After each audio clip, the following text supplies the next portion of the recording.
Bonjour et bienvenue dans cet épisode de Récif Captif où je vais vous parler du par et du pur.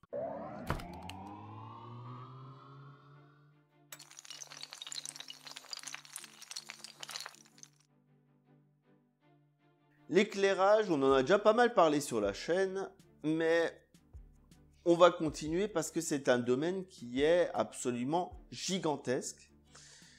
Je suis loin de tout maîtriser moi-même, mais je préfère partager les informations que j'ai au fur et à mesure pour éviter de vous noyer devant des tas d'informations d'un coup sec. Pour faire simple, le par et le pur, je pense que ça va nous tomber dessus rapidement et que d'ici quelques temps, ce sera un standard pour tous les commerçants qui veulent vendre de l'éclairage. J'ai demandé de l'aide à, pour ne pas le citer, la société T3E Aquarium. On voit régulièrement passer des communications sur l'éclairage LED. À mon sens, il est très performant sur cette question-là. Et il était particulièrement accessible. Donc je tiens d'ores et déjà à remercier Gilles pour sa contribution sur cette vidéo. J'ai aussi échangé avec Hervé sur le forum des ch'tis marins, qui lui aussi est très à cheval sur pas mal de choses. Je suis loin d'avoir son niveau, même si on s'appelle Hervé tous les deux, mais moi c'est pour de vrai, lui c'est son pseudo.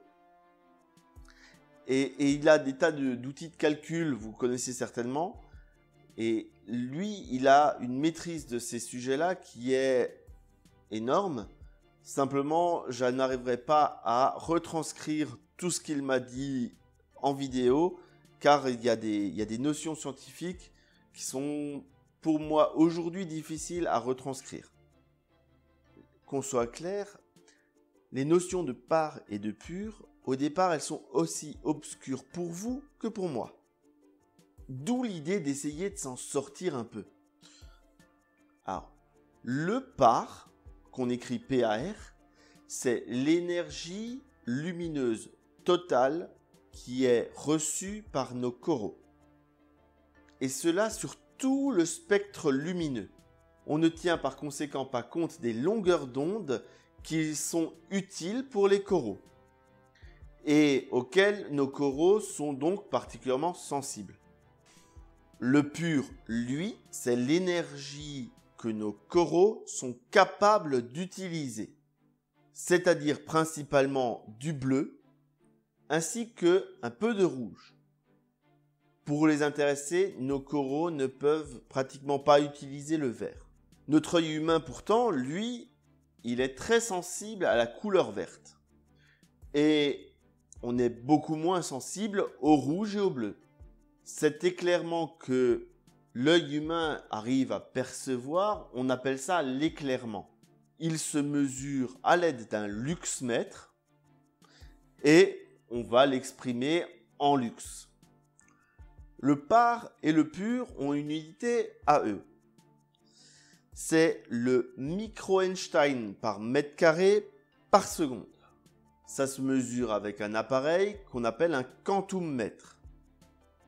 Mais avec cet appareil, on ne mesure que le par. On n'a pas encore d'appareil pour mesurer le pur. Comme on ne peut pas le mesurer, c'est une unité calculée. Et cette unité calculée, en général, nos fabricants de rampes ne la donnent pas, ne le font pas. Pour ceux que ça intéresse, voici un graphique qui m'a été donné sur la représentation de la sensibilité de l'œil humain par rapport à la sensibilité des coraux, en fonction des couleurs et donc des longueurs d'onde. On voit que l'éclairement du point de vue œil humain ne permet pas de savoir si la rampe convient au coraux. Mais dans l'absolu, le par non plus, puisque c'est l'énergie totale qui est envoyée par la rampe. Et donc pas forcément uniquement celle qui est utilisée à nos coraux. C'est pour ça qu'on demande et qu'on parle parfois de pur, mais en général on ne l'a pas. Par contre, dans le cas général d'un aquarium marin, c'est-à-dire avec une température de couleur de l'ordre de 15 000 Kelvin. On peut considérer, entre guillemets, que le par est environ égal à 50 fois moins que l'éclairement. Ce qui veut dire, pour faire simple, que si on envoie 20 000 lux d'éclairement avec un éclairage adapté aux marins à 15 000 Kelvin, on peut estimer que on prend nos 20 000, on les divise par 50 et ça nous donne un résultat à 400 micro-Einstein par mètre carré par seconde. Donc, on peut faire ce calcul approximatif. Ça reste approximatif. Ça n'a rien de sûr et de scientifique. C'est une estimation. Dans le même contexte, on pourrait considérer que si l'éclairement il est suffisant pour l'œil humain, il est suffisant pour nos coraux. Attention, l'œil humain, ça veut dire que on voit bien nos coraux qui sont en pleine forme et qui ont une belle couleur. Puisque si vous mettez une lampe de poche, on va voir des choses, mais on va devoir un peu plisser les yeux. Donc un éclairage où on n'a pas besoin de chercher pour voir nos coraux et qui est adapté aux marins, il serait suffisant. Au niveau de la mesure du par, elle est en général illustrée par un graphique. Il indique la répartition de notre par sous la rampe.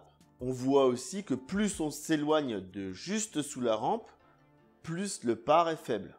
Et donc, plus on sera bas dans l'aquarium et plus on sera désaxé par rapport à la rampe, moins on aura accès à l'énergie lumineuse. Ce schéma et cette répartition vont nous donner une bonne indication sur la qualité des lentilles utilisées. Il va aussi permettre de définir l'emplacement de nos coraux par rapport à notre éclairage. On va alors placer les coraux les plus exigeants directement là où le par est le plus élevé et les coraux les moins exigeants, on va pouvoir les placer en périphérie.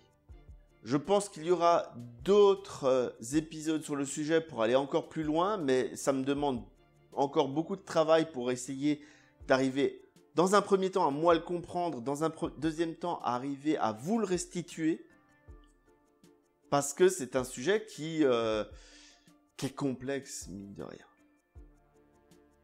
Et je vous dis donc à bientôt pour d'autres épisodes de Récifs Captifs.